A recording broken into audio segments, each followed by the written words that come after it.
கண் போன போக்கிலே கால் போகலாமா? கால் போன போக்கிலே மனம் போகலாமா? மனம் போன போக்கிலே மனிதன் போகலாமா? மனம் போன போக்கிலே மனிதன் போகலாமா? மனிதன் போன பாதையை மறந்து போகலாமா? கண் போன போக்கிலே கால் போகலாமா? கால் போன போக்கிலே மனம் போகலாமா? நீ பார்த்த பார்வைகள் கனவோடு போகும், நீ சொன்ன வார்த்தைகள் காற்றோடு போகும். நீ பார்த்த பார்வைகள் கனவோடு போகும், நீ சொன்ன வார்த்தைகள் காற்றோடு போகும். ஊர் பார்த்த உண்மைகள் உனக்காக வாழும், உணராமல் போர்க்கு உதவாமல் போகும்.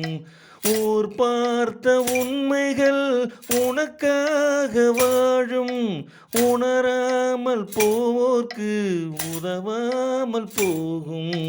உணராமல் போவோர்க்கு உதவாமல் போகும். கண் போன போக்கிலே கால் போகலாமா? கால் போன போக்கிலே மனம் போகலாமா?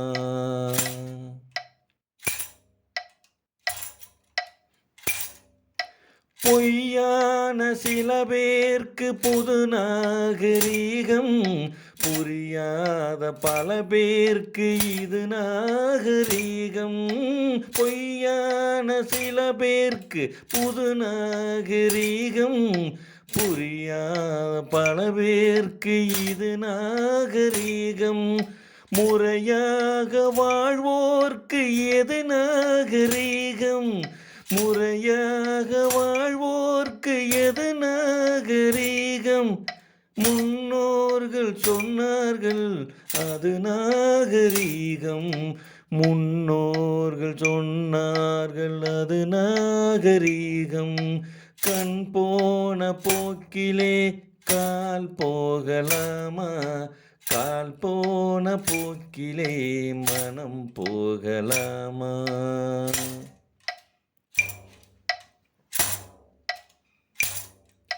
திருந்தாத உள்ளங்கள் இருந்தென்ன லாபம்? வருந்தாத உருவங்கள் பிறந்தென்ன லாபம்? திருந்தாத உள்ளங்கள் இருந்தென்ன லாபம்? வருந்தாத உருவங்கள் பிறந்தென்ன லாபம்? இருந்தாலும் மறைந்தாலும் பேர் சொல்ல வேண்டும், இருந்தாலும் மறைந்தாலும் பேர் சொல்ல வேண்டும். இவர் போல யாரென்று ஊர் சொல்ல வேண்டும், இவர் போல யாரென்று ஊர் சொல்ல வேண்டும். கண் போன போக்கிலே கால் போகலாமா? கால் போன போக்கிலே மனம் போகலாமா? மனம் போன போக்கிலே மனிதன் போகலாமா? மனம் போன போக்கிலே மனிதன் போகலாமா? மனிதன் போன பாதையை மறந்து போகலாமா? கண் போன போக்கிலே கால் போகலாமா? கால் போன போக்கிலே மனம் போகலாமா? கால் போன போக்கிலே மனம் போகலாமா? கால் போன போக்கிலே மனம் போகலாமா?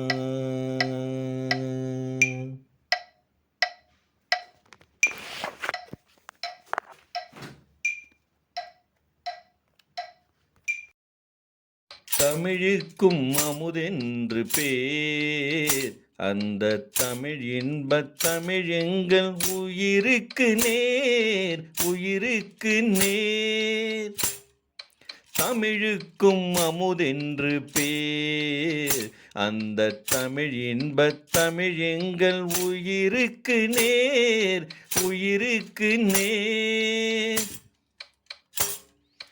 தமிழுக்கு நிலவென்று பேர், இன்பத் தமிழ் எங்கள் சமூகத்தின் விளைவுக்கு நீர். தமிழுக்கு மனம் என்று பேர், இன்பத் தமிழ் எங்கள் வாழ்வுக்கு நிருமித்த ஊர்.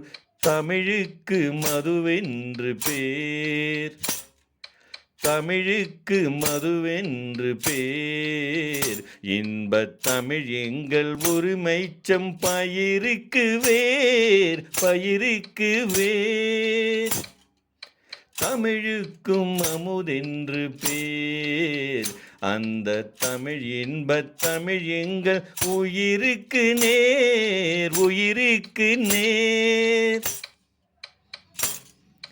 தமிழெங்கள் இளமைக்கு பால், தமிழெங்கள் இளமைக்கு பால்.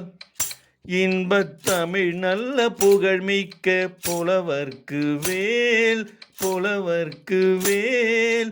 தமிழெங்கள் உயர்வுக்கு வான், இன்பத் தமிழெங்கள் அசதிக்கு சுடர் தந்த தேன், சுடர் தந்த தேன். தமிழுக்கும் அமுதென்று பேர், அந்த தமிழ் இன்ப தமிழ் எங்கள் உயிருக்கு நேர், உயிருக்கு நேர்.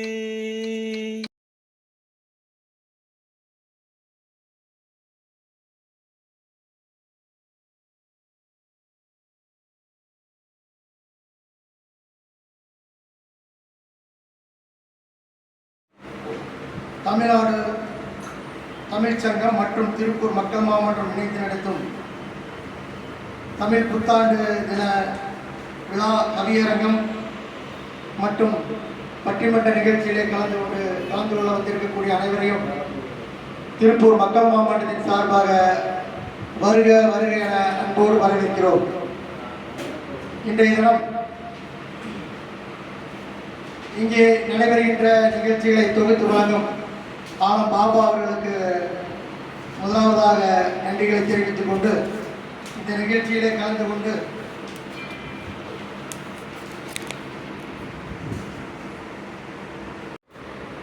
நமது தனலட்சுமி மணியன் அவர்களுக்கும் எனது வாழ்த்தை தெரிவித்துக் கொள்கிறேன், பெருமை அடைகிறேன். மேலும் இங்கே வந்திருக்கின்ற இந்த நிகழ்ச்சியை தொடர்ந்து ஒத்துழைப்பு கொடுத்து நடத்தி கொண்டிருக்கிற அத்தனை உள்ளங்களுக்கும் எனது நன்றியை தெரிவித்துக் கொண்டு உயர் செல்வம் நீண்ட ஆயுளும் பெற்று என்றும் நலமுடன் வாழ மீண்டும் ஒரு நன்றியை தெரிவித்து இந்த சுற்றுரையை முடிக்கிறேன். நன்றி, வணக்கம், ஜெயங்க.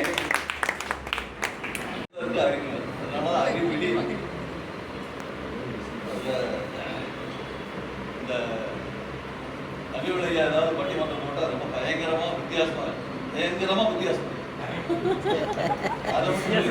வித்தியாசமா பயங்கரமா இல்லைங்க. அகநானூறு புறநானூறு பாட்டு, ஒரு பாட்டு தெரியும், உண்டால் அம்மை உலகம், அந்த ஒரு பாட்டு, யாரும் முறை யாரும் கிடையாது உலக புகழ் பாட்டு, இது 2 பாட்டு தான் தெரியும் புறநானூறு. அகநானூறுல என்ன பாட்டு தேடி பார்க்கலாம்னா அது 2-3 நாளாக அதிகம் போயிட்டு இல்லை. அதுக்கப்புறம் ஒரு மைண்டில் ஒன்று தோணுச்சு, சொல்லி எல்லாருக்கும் பிடிச்ச ஒரு விஷயம் தான் இந்த அகநானூறு புறநானூறு ஏன் பெருசாக சைன் ஆகலை அப்படின்னு பார்த்தோம். அதுக்கு ஒரே காரணம், இவங்க 2 பேருக்கு வில்லன் நம்ம திருவள்ளுவர்.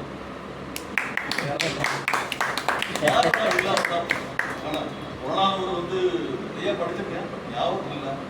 ஒவ்வொன்றும் ரொம்ப அற்புதமான கருத்துக்கள். இந்த மாதிரி ஒரு கருத்தை இருக்குமா அப்படின்னு பார்த்தா அத்தனை கருத்தும் வள்ளுவர் பெருந்தகை நம்ம தாத்தா உள்ள விளையாண்டுருக்கோம். அப்போ அகநானூறு புறநானூறு திருக்குறள் இருக்கான்னா ஒரு 2 நாளாக இதுதான் ஆயிடுச்சு. அறத்துப்பால் அனைத்தும்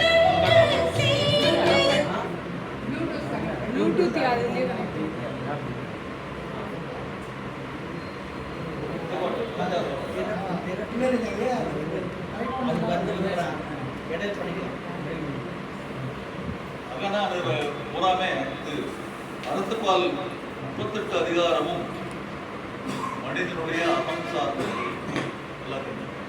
இது நீங்க ஞாபகம் வச்சுக்கல. ஏன்னா திருக்குறள் பத்தி நிறைய பேச்சாளர்கள் வந்துட்டீங்க. இந்து மதியாம திருக்குறள் ஒப்பிட்டு பயங்கரமா பரிசு வேற வாங்கிட்டாங்க. நம்ம என்ன ஒப்பி சொன்னா தெரியாது. அப்பப்ப மேடைக்கு தந்தா மண்டையில் ஏதோ ஒன்று கண்டு வரும்.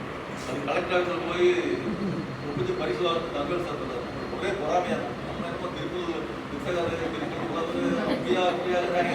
இது நம்ம சுண்டக்கா வெண்டைக்காய் அங்கே சுண்டக்காய் நான் நினைச்சேன். அது போய் கலெக்டர் ஒப்பிட்டு பரிசு வேற வாங்கிட்டு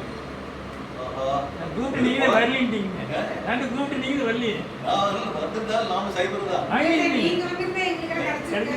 பொறாமையா இருக்கும். இது மாதிரி எல்லாம் வாங்கிருச்சா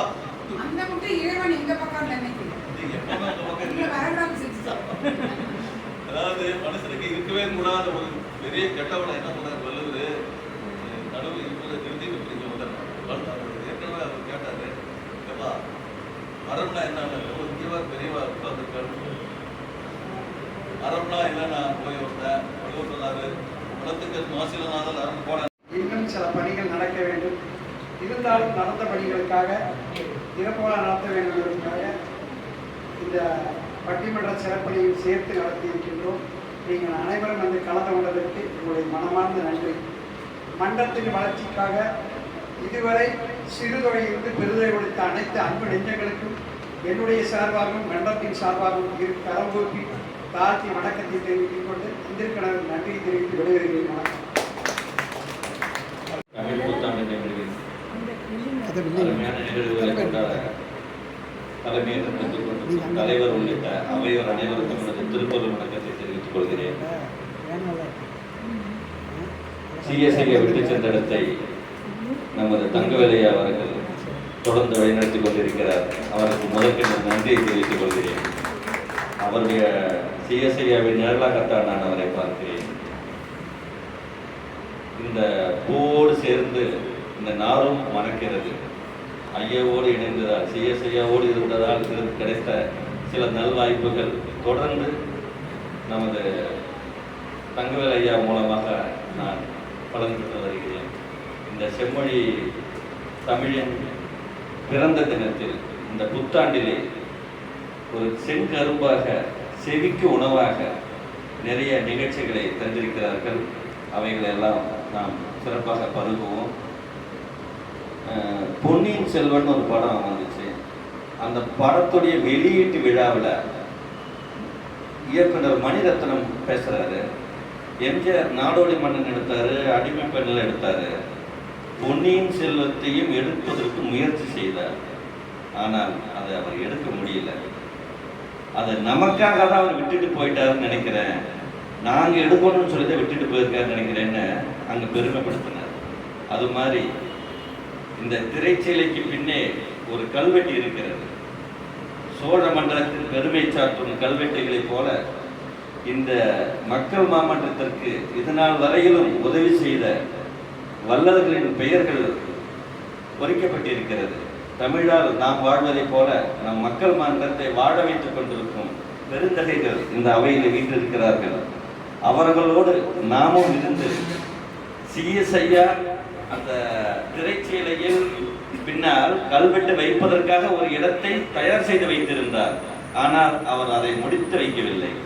அது தங்கவேல் ஐயாவுக்காக விட்டு சென்று இருக்கிறார்.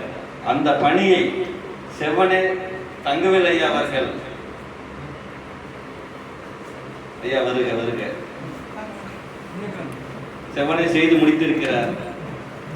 அந்த செயலை நாம் என்றளவும் இந்த மக்கள் மாமன்றம் உள்ளளவும் சோழ மண்டலத்தின் பெருமையை சொல்வதைப் போலவே இந்த மக்கள் மாமன்றத்தின் பெருமையை அந்த கல்வெட்டு சொல்லும்.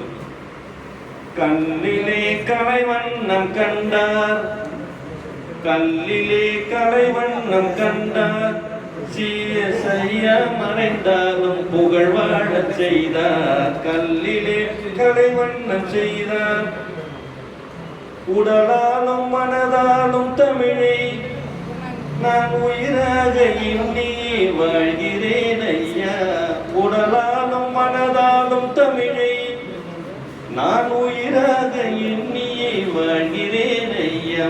கடல் வற்றி போனாலும் கடவற்றி போனாலும் போகும் தமிழ் மீது கொண்ட பற்று என்னாலும் வாழும் கல்லிலே கலைவண்ணம் கண்டார்.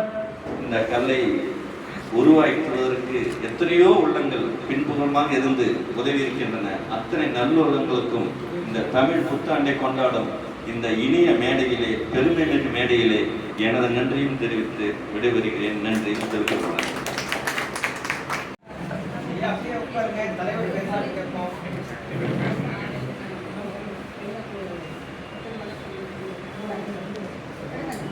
எல்லாரும் பேசி முடிச்சுட்டீங்கன்னா நான் பேச ஆரம்பிக்கலாம்னு நினைக்கிறேன்.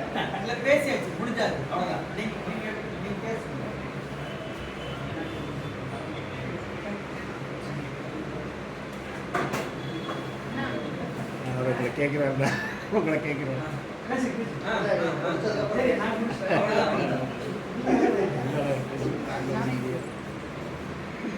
தமிழுக்கும் அமுதென்று பேர்,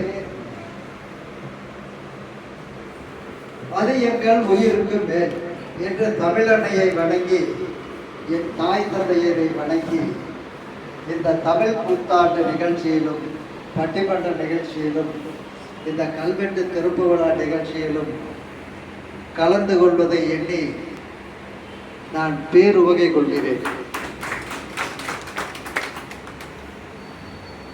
தமிழை வாழ்த்த வயதில்லை. கல் தோன்றி மண் தோன்றா காலத்தே உருவானது தமிழ் என்று கூறுவார்கள். இதை நீங்கள் தமிழ் மூத்த அறிஞர்கள், உங்களுக்கு நான் சொல்ல தெரிய வேண்டிய அவசியம். இருந்தாலும் ஐயா அவர்கள் வேண்டுகோளுக்கு இணங்கி உங்கள் தமிழ் மாமன்றத்தில் என்னையும் ஒரு உறுப்பினராக சேர்த்துக் கொள்ளுங்கள்.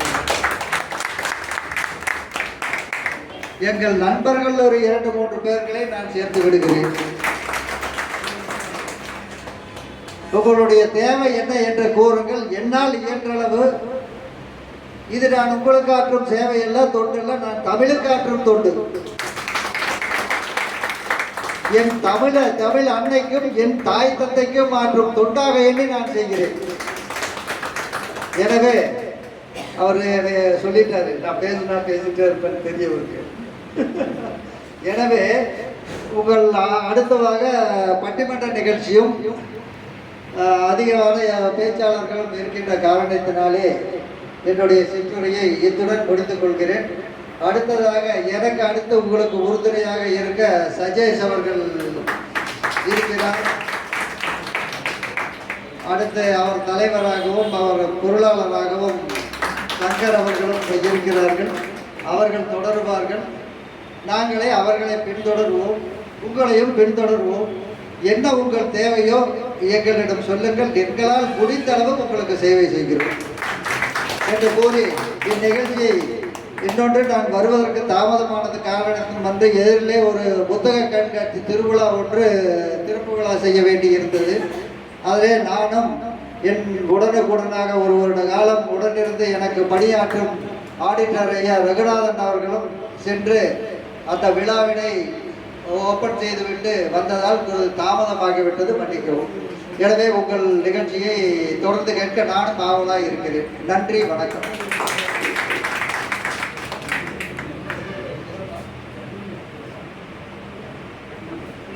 கொண்டு வந்து நிலைநிறுத்திட்டாருங்க. அற்புதமாக நிழல் கொடை அமைச்சு கொடுத்து அந்த நிலையிலே அமர்ந்து மக்களெல்லாம் சந்தோஷமா இருக்கிறதுக்காக இந்த நிகழ்ச்சியை செஞ்சு விட்டுட்டாரு. அத்தனை நல்ல உள்ளங்களுக்கும் என்னுடைய வாழ்த்துக்களை தெரிவித்துக் கொண்டு, அது மட்டும் இல்லாமல் ஏழுக்கு என்று சொல்லிடுற பார்த்தீங்கன்னா அந்த பெருந்தன்மை நமக்கு தேவைப்படுது. ஏன்னா எங்கடா போனால் நம்மளுக்கு கேட்டுவாங்களே அப்படின்னு வர நிறைய பேர் இருக்கிறாங்க. ஆனால் என்னை கேளுங்க அப்படின்னு சொல்லி வந்து போயிருக்கிறேன். அந்த மாதிரி ஏன் இந்த எண்ணங்கள் வருதுன்னா அதுக்கு எல்லாம் காரணம் இதாக ஒரு நிர்வாகி போட்டார் சுப்பிரமணிய ஐயா. கால் கடுக்க நடந்து போய் கோவிலையும் இதை உதவி செய்யுங்க உதவி செய்யுங்க உதவி செய்யுங்கன்னு சொல்லி இந்த மன்றத்தை நன்றாக வளர்த்தியிருக்கிறார். அவருக்கு முதல்ல நம்முடைய வணக்கத்தை தெரிவித்துக் கொள்கிறோம். அவருடைய வழியில இப்போ நான் வந்து போயிட்டு இருக்கேன். அவருடைய ஆசீர்வாதம் என்னைக்கு எனக்கு இருந்துகிட்டே இருக்கும். அதே மாதிரி மக்கள் மாவட்டத்துடைய ஆசீர்வாதம் எனக்கு இருந்துகிட்டே இருக்குது. அந்த நிகழ்வுகளெல்லாம் நம்ம பார்த்துட்டு இன்றைக்கு இருக்கக்கூடிய சூழ்நிலையில இந்த அகநானூறு புறநானூறு தேவையா? எத்தனையோ தலைப்பு இருக்குது. இதை வச்சிருக்கிறீங்களே ஐயா.